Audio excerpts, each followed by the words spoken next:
నమస్కారం. ఈరోజు మనం విశ్వాన్ని నిలబెట్టే ఒక మహాశక్తి శ్రీ మహావిష్ణువు గురించి తెలుసుకోబోతున్నాం. అసలు శ్రీ మహావిష్ణువు అంటే ఎవరు? ఆయన తత్వాన్ని ఎలా అర్థం చేసుకోవాలి? చూడండి, శ్రీ మహావిష్ణువుని ఆధ్యాత్మిక విశ్వం యొక్క గురుత్వాకర్షణ శక్తితో పోల్చవచ్చు. అంటే ఈ మొత్తం విశ్వాన్ని ఒక క్రమ పద్ధతిలో కలిపి ఉంచే ఒక అదృశ్యమైన సర్వవ్యాప్త శక్తి అన్నమాట. సరే, మరి మొదటిగా విశ్వ సంరక్షకుడిగా ఆయన పాత్ర ఏంటి? అసలు ఈ సర్వవ్యాప్త మూలాన్ని మనం ఎలా అర్థం చేసుకోవాలి చూద్దాం. ఆయన్నే సర్వలోకైకనాథ అంటారు.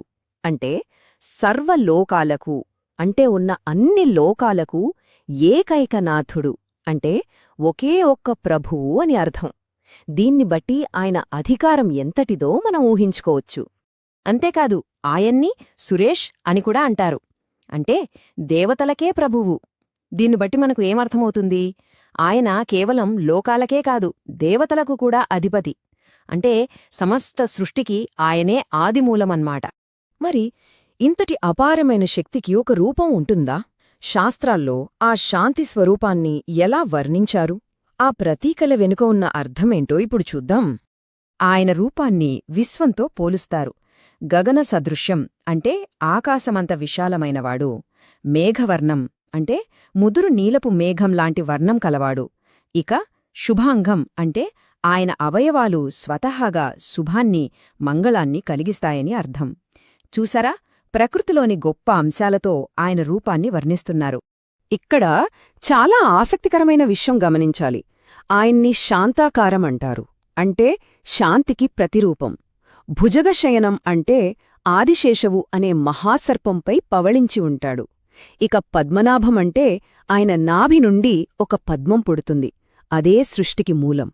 ఆయన కళ్ళు కూడా పద్మాలవలే అందంగా ఉంటాయి. అందుకే కమలనయనం అంటారు. అంటే అపారమైన శక్తి, అంతులేని సృజన, ఇవన్నీ కూడా ఎంతో ప్రశాంతతతో ముడిపడి ఉన్నాయని ఇక్కడ మనకు తెలుస్తోంది. ఇంకొక ముఖ్యమైన పేరు లక్ష్మీకాంత. ఐశ్వర్యానికి దేవత ఆయన లక్ష్మీదేవికి ప్రియమైన భర్త అని అర్థం.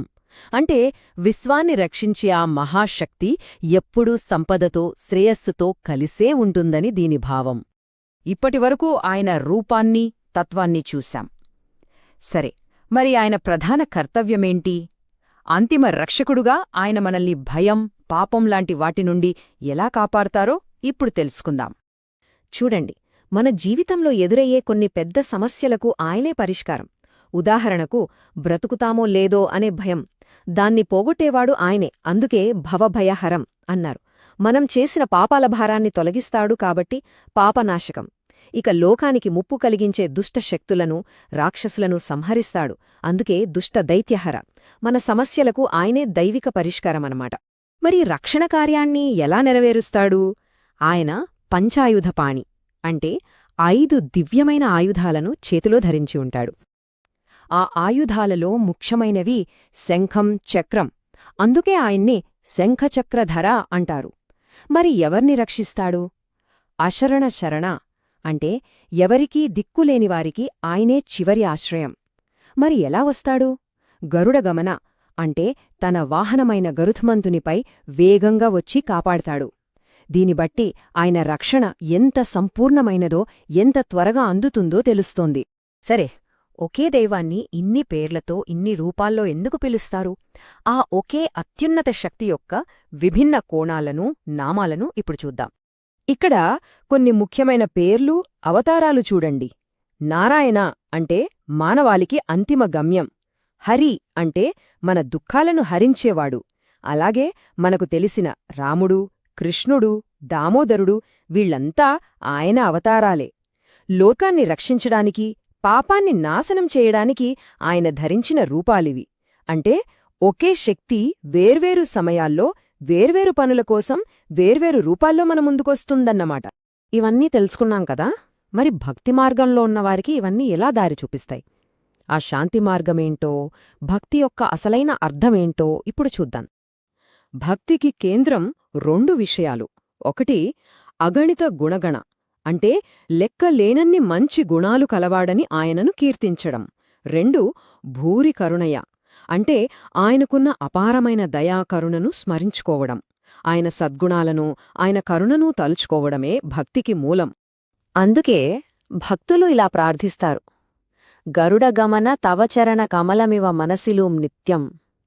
అంటే, ఓ గరుడవాహన, నీ పద్మాల వంటి పాదాలు ఎల్లప్పుడూ నా మనస్సులో నిలిచి ఉండాలి అని.